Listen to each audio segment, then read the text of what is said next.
Hey guys, it's Eric, owner of Farpoint Farms here in the mountains of North Carolina. And tonight I'd like to talk to you about scanners and what I believe is the best used scanner on the market right now. The best deal, the best bargain, the most useful scan tool that a tech could bother to own. So there are a lot of options, obviously, when it comes to real professional grade scanners. You have the Snapon, which are premium scanners, Modus, the Versus, and I think there's many other ones in there that are drawing a blank. I keep thinking of the MTS 2500 brick. That's just what all the guys from my era grew up with. Anyway, there are great used scan tools. They do tend to go for a premium. You're looking at $1,000 to $1,500 for most decent, still upgradable scanners from Snap-on. The big issue with Snap-on scanners is you got to pay for a subscription, and if you miss, if you bought a scanner off of eBay or whatnot, or found one at a yard sale, and it's been a few years since it's been upgraded, you have to pay for all those upgrades. You can't just skip to the last upgrade. And that's kind of an issue that I have personally with Snap-on. It's one of the reasons why I will never own a Snap-on scanner, but most of the shops I've worked at have had at least one Snap-on scanner in the mix, and they're great scan tools. But this is for you, the private mechanic, the guy that's working at a shop and decides he needs to have one because the one in the shop is being used by too many people too often, can't get your hands on it. Or you're working at a dealership and the same situation applies. You're working on some cars other than what the dealership works on. You need to have access to a scanner that works with Asian, American, and European stuff. Lastly, you're shade tree, but you're like professional shade tree, if there is such a thing. You work on the side, you have a small but growing client base, and it's time to upgrade from like an Innova scan tool into a real scan tool, one that does bidirectional controls. Those are the three reasons I can think of that you would want to own such a thing. Now after Snap-on, you have MapGo and Mac. They both usually have rebranded products, and we'll get to more of that a little bit here, but the MapGo Maximus, I believe, is a launch product. There's the Maxi-Me. There's a couple of different MapGo ones. Again, great scan tools. They are going to cost you a premium, say $1,500 or so.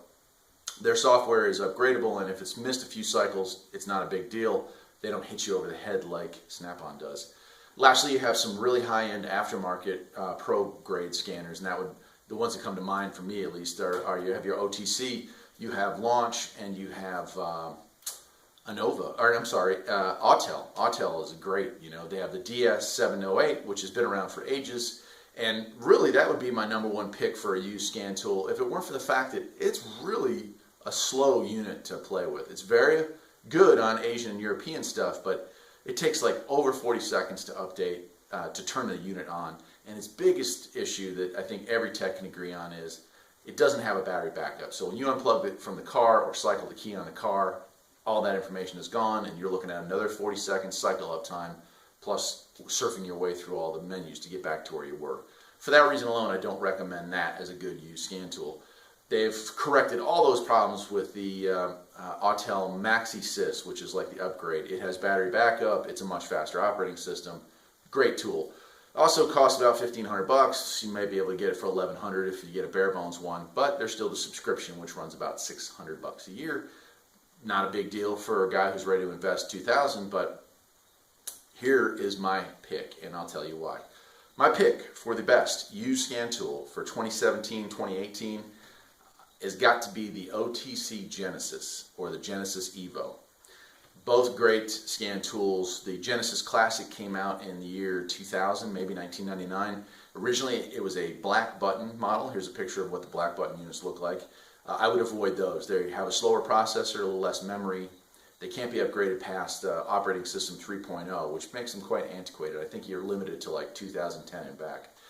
With the red button Genesis, which came out a few years later, you are now running the same processor and memory and all the rest as the Genesis Evo, which came out a few years later. Now the Evo is still for sale brand new, although I have found out from OTC they will no longer be updating the OTC Genesis Evo past the end of 2015. So if you have a 2015 upgrade, that's pretty much where it ends. And that's not a bad thing, guys. If you think about it, cars coming out of warranty, 3 years old, that's 18, 17, 16, and then we're at 15. So you can work as of 2017 on any car out there bidirectional controls, graphing. You can add a scope module if you like to. You can add a gas analyzer, which is really old school cool if you get into hot rodding. You can also add OBD1 kit, which includes all the cabling for all the older cars if you get into that kind of pre-1996 vintage stuff, which is always fun to play with. Now, what else makes the OTC Genesis my #1 pick? Well, the fact that it was also sold under Cornwell's brand, under MapGo's brand, and under Mac's brand. Cornwell had it as the Tech Force or Tech Force Pro. MapGo had it as the MapGo Determinator or MapGo Determinator Pro, and Mac had it as the Mac Mentor or Mac Mentor Pro. All of these units are interchangeable. They're all the same. As long as you avoid a black button one, you're going to have a great scan tool that operates quite quickly, boots up fast, and does, no scan tool is perfect, so I'm not going to praise it unabashedly, but it does about 99% of what you need to do, maybe 95 depending on the car lines you're working on. Stuff up through 2012, 2013, bidirectional controls, awesome. Up and down with the windows, ABS brake bleeds, you name it. Now in another video, I'll get into some of the more advanced stuff that you can do. I'll show you, I'll have it set up, I'll put the camera on there, and it might be a 15 or 20 minute demonstration of some of the cool stuff this can do. The great news about the Genesis, and the great news about that MapGo Determinator and Mac Mentor and Cornwell Task Force and the OTC Genesis, the OTC Genesis Evo, is that there are tons of them out there on the used market. You can go on eBay and for like 99 bucks you can own one, and that's super cool. I mean, I bought mine in 2010. It cost me like 750 bucks. I bought software for it in 2013. That cost me a buttload of money. But now you guys can reap those benefits for less than $300. I set a friend of mine up with one online, and he was looking at what to get. We got him a tool for 99 bucks. We got him a battery for 20 bucks. And we got him a software upgrade that covers through the 2013 model year. And he's in it for less than $350 with shipping. It also does OBD1 because it had that kit. And if he wants to later on down the line, you can add a TPMS sensor kit with wireless reading and bidirectional controls there. You can add the scope, 4-channel scope, which is super nice, or that gas analyzer. All that stuff still available new and used on eBay or on Amazon. And so what else can I say about it? It's a great tool. Now this is mine. It's been personally owned, so it's extremely clean. But when we're talking about the MaxiDOS, which is probably this closest competitor, I'd like to point out a few differences. That is, this takes a standard RC car 9.6 volt battery, so you don't have to have it hooked up to the car to let it run. And if the battery fails, and they do go bad every couple of years, you're looking at like $12 or $13 for a battery as opposed to like a $75 or $150 custom battery. The MaxiDOS 708, that's a great scan tool, does super cool stuff on European, but it takes like 40 seconds to boot up. You press the button, and we're looking at probably less than 10 seconds here. And hopefully you can see this. There's the System 5.0 splash screen, which is free to upgrade to if you have a 3 or a 4. And then there it is. That was less than 10 seconds. You're on the main menu. Now, not everything you do with a Genesis is going to be snappy. Obviously, there's some things. You can do complete system tests, much like the Snapon Modus has, where it goes through every single computer it can find, asks, and gets its codes. Other cool functions this has, and again, I'll get so much more into this in a second video, but it has 4.5 million confirmed fixes from Identifix. They just bought the rights to the Identifix quick fixes and put them on here in a library. It's not wirelessly controlled. It's all on the little miniature CF card or hard drive, if you want to call it that, that's built into this thing. You have the scope functions if you want it. It has some, component locations, kind of spotty with coverage. American stuff's pretty good. Asian stuff's okay. European stuff, But it does do bidirectional controls on European. I can do an e-brake release on Volvo's, electric brakes.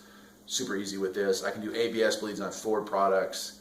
I can do throttle position relearns on Nissans. This does everything you need it to do. It just does it a little slower than, say, a brand new 907 or a brand new Modus. But like I said, it's super fast. It works well. It has the ability to hook it up to a printer like this one here, or you can hook it through a USB cable and print out live data. You can print out the code readings. You can give that stuff to your customers or keep it for your own personal files. It's fairly lightweight. It's heavy duty. I have dropped this once or twice. It does have nice Velcro grab handles here and here. And it does have a stand too, so you can hook the stand up, set it on the table while you have it hooked up. And that's kind of nice. You can hook this to your computer and transfer files back and forth. It also has a USB port that not only is for the printer, but you can put a USB stick in it and record live data to go on that, transfer it to your computer with some software that's free from OTC. It does have the capability of holding, I think, 10 or 12 files with the amount of memory it has left after its last update, which is kind of nice. So if I go for a ride, I can hit record, let it do its thing. I mean, there's tons more. If you have a specific question of what this tool can or cannot do, please feel free to comment, and I'll try to get back to you in a reasonable amount of time. Other than that, stay tuned. Probably in the next month, I would say, I will get around to just spending an hour sitting there with the tool hooked up and reading off some of its greater functions while it videos it. I'll just kind of narrate the whole thing. I might even make a third video which gets into some of the really nice stuff that it can do, like the scope functions, because I do have a scope adapter for this one. And let's see, what other crazy things can it do? Some of the just newer cars that have some more functions or more computers, digging in a little deeper into those subsystems that some of us don't really like to dig into. That's it. I am Eric, owner of Farpoint Farms. I hope you enjoyed what is my personal opinion now. Everyone's got an opinion. We know what they're like, right? But this is my opinion. I think for $250 to $350, you can have yourself a very nice, professional-grade scan tool that would make any technician more profitable and quicker at their task. And that's about all I got to say about that. If you like the video, please subscribe. There'll be more like it. And obviously stay tuned for parts 2 and possibly parts 3. Take care.